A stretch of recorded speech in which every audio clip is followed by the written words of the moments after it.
दोस्तों, आज की कहानी है सासू माँ की उतरन। दोस्तों, कहानी शुरू करने से पहले अगर हमारे चैनल को सब्सक्राइब नहीं किया हो तो कर लीजिए ताकि आपके पास पहुंचे हर रोज नया वीडियो। रूबी, जल्दी करो ना, मम्मी की फ्लाइट लैंड करने वाली होगी और एयरपोर्ट पहुंचते पहुंचते आधे घंटे और लगेंगे। बस मुकुल 5 मिनट और पुलाव बन चुका है। दाल मखनी और मखाने की खीर भी बन चुकी है। तुम्हारी मम्मी का पसंदीदा रायता बना रही।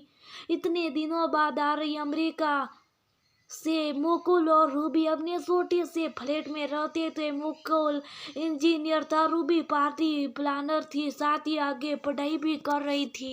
मुकुल बहुत समृद्ध परिवार से था, करोड़ों का पैतृक मकान और पिता का फला फूला हीरो का व्यापार, परंतु उसे अपनी प्यारी नौकरी की वजह से इस छोटे शहर के छोटे से फ्लैट में रहना पड़ रहा था। मुकुल के माता पिता शुरू से चाहते थे कि मुकुल व्यवसाय में हाथ बढ़ाए और उनके साथ रहे, परंतु मुकुल को अपनी इंजीनियरिंग की पढ़ाई और अपने प्राइवेट जॉब से बहुत लगाव था। जॉब नहीं थी इसलिए सैलरी भी कम थी और रहन सहन भी सामान्य था। रूबू, बहुत थक गई, मैं जरा पानी गर्म कर दे और मेरे बैग भी अनपैक कर दे। फ्लाइट से आई हूँ फिर भी थकान हो रही। वैसे तेरी ननद तुम्हें बहुत याद कर रही थी, कभी तुम लोग भी छुट्टियां में वहाँ घुमाओ, मुझे बता देना, मैं टिकट बुक करा दूंगी अमेरिका के महंगे टिकट्स में। रूबी की सास कविता ने कहा। रूबू अपने सासू माँ के स्वभाव से अवगत थी। उसे पता था मुकुल को छोटी सैलरी और उसका मिडिल क्लास परिवार की लड़की से प्रेम विवाह उन्हें बिल्कुल पसंद नहीं था। रूबी को वह अभी भी अपने घर की सदस्य नहीं मानते थे। वह यहाँ पहली बार आई है, वह भी अपनी बचपन की सहेली निशा की 50वीं शादी की सालगिरह समारोह अटेंड करने के लिए। मम्मी, आप नहा धो लो, रूबी ने आपकी पसंद का खाना बनाया, अच्छे से खाओ और आराम करो। मैं ऑफिस जा रहा हूँ, घर आने में भी देर हो सकती है। आज नए प्रोजेक्ट पर काम शुरू कर रहा हूँ। हाँ मुकुल, जाओ। वैसे ये जिंदगी तुमने सब ये सुनी, पापा के साथ काम करने तो मालिकों वाली जिंदगी जीती। अच्छा छोड़ो, मैं तुम्हारे लिए कुछ कपड़े लेकर आई हूँ, आज पहनकर ऑफिस जाओ। मामा, इतने कपड़े मेरे लिए 6 महीने नहीं खरीदने पड़ेंगे नए कपड़े। और रूबी के लिए क्या लेकर आई? ये पूरा बैग भरा है, देखो, कविता जी बोली। रूबी ने खुश होकर झटपट बैग खोल लिया। ये क्या माँ, ये तो तुम्हारे पुराने कपड़े। मुकुल ने आश्चर्य किया। हाँ पुराने हैं तो क्या हुआ, इतने महंगे कपड़े किसी काम वाली को इतने महंगे कपड़े नहीं दे सकती, और सारे कपड़े एक बार ही में नहीं पहने हैं, दिखते भी नए हैं। रूबी तो मायके में अपने भाई की शादी में भी पहन सकती है, अभी नए हैं सारे। बस मेरा दिल भर गया इन कपड़ों को पहन, इसलिए इसे दे रही। रूबी का दिल रो पड़ा। सासू माँ की उतरन लेने में उसे दुख नहीं हो रहा था, उसका दिल उनकी बातों से रो रहा था। मायके में भी माँ की साड़ियाँ वह पहनती थी, फिर इस माँ की क्यों नहीं, परंतु सासू माँ उसे बेटी तो दूर बहू भी नहीं मान पाई थी।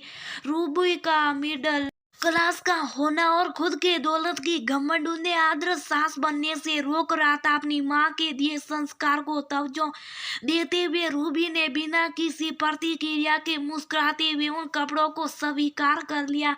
सॉरी रूबी, मम्मी की ओर से मैं माफी मांगता, माँ को मैं समझाऊंगा इस तरह का व्यवहार नहीं करे। चलो, आज तुम्हें तुम्हारे भाई की शादी के लिए साड़ी दिलवाता हूँ, इसके बाद ऑफिस जाऊंगा। मुकुल बोला।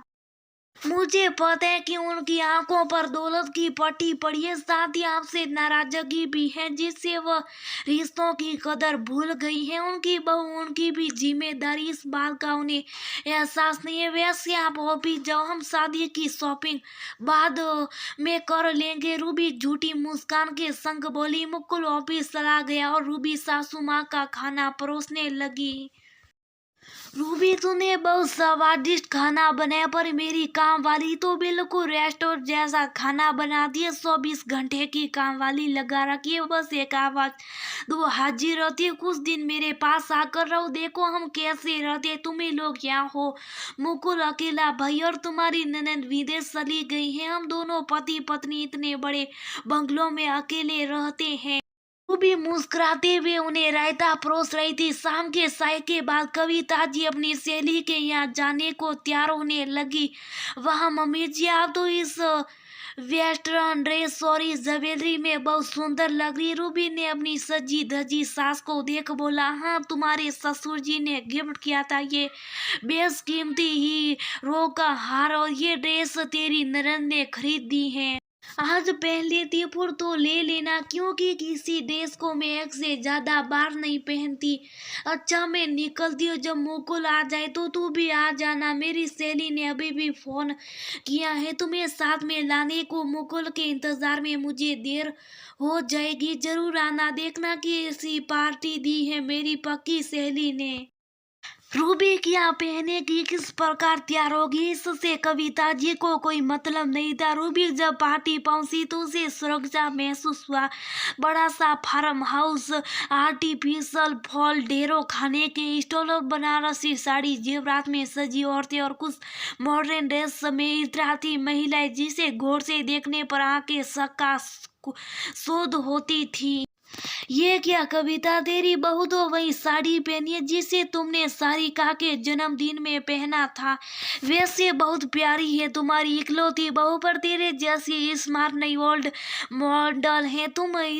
तो इतने उम्र में भी इतने महंगे और स्टाइलिश ड्रेस में आई, और उसने ये पुरानी मॉडल की ड्रेस साड़ी पहन रखी है। निशा ने बेतरक बोल दिया, और संग में उसके घर वाले भी। हाँ में हाँ मिलाने लगे। कुछ सलिया उसे उपेक्षित नजर से देखने भी लगी, जैसे करिए क्या तुम अपनी बहू का ध्यान नहीं रख सकती। रूबी को अपनी साड़ी में देख कविता जी परेशान हो गई। साथ ही निशा की बात की, उस बहू स्मार्ट नहीं है, ओल्ड मॉडल है, ने उनका सीन लिया। उन्हें अपने कपड़े और ज्वेलरी का ध्यान रहा। रूबी के कपड़ों और ज्वेलरी कहा क्यों नहीं, दिल ही दिल में उन्हें रूबी को दिए नसीहत भी याद आई कि ये साड़ी भाई के शादी में पहन लेना। उन्हें अपने आप पर गलानी होने लगी। उन्हें समझ में आ गया रूबी कोई बाहर से आई लड़की नहीं, उन्हीं की बहू है, जिससे उनका भी मान सम्मान जुड़ा है। तभी पता चला पार्टी ऑर्गेनाइजर वे वही कार्यक्रम किसी वजह से नहीं आ रही, बस सारी रस्में सबों का सब ये व्यवस्थित करनी थी। तभी कविता को याद आया सब पार्टी ऑर्गेनाइजर का कोर्स किए हुए। उन्होंने रूबी की अपनी सहेली निशा से बात करवाई, और रूबी ने बहुत आसानी से सब कुछ संभाल लिया। कविता जी को ढेरों फोन और संदेश आए, सभी ने रूबी की तारीफ की। उषा, सौम्या, शेरा और उसके गुण हीरे की तरह चमक रहे थे। कविता जी को एहसास हो गया, जब एक बेटी किसी के घर की बहू बनती है तो वह उस घर की लक्ष्मी होती है, और उसी से ससुराल और सास ससुर का समाज जुड़ा होता है। रूबी की वजह से उनका सीना सोड़ा हो गया। कल सुबह कविता जी वापस जाने को तैयार हो गई। मम्मी जी, एक दो दिन और रुक जाती, रूबी ने कविता के बैग को संभालते हुए कहा। रूबी जरूर रुक जाती, परंतु तुम्हारे ससुर जी अकेले हैं, अगली बार उन्हें संग लेकर आऊंगी। उन्हें भी तो बहू के हाथों का खाना और प्यार नसीब होना चाहिए। काम वाली के हाथों से बने खाने में सब कुछ होता है, पर प्यार नहीं होता बेटा।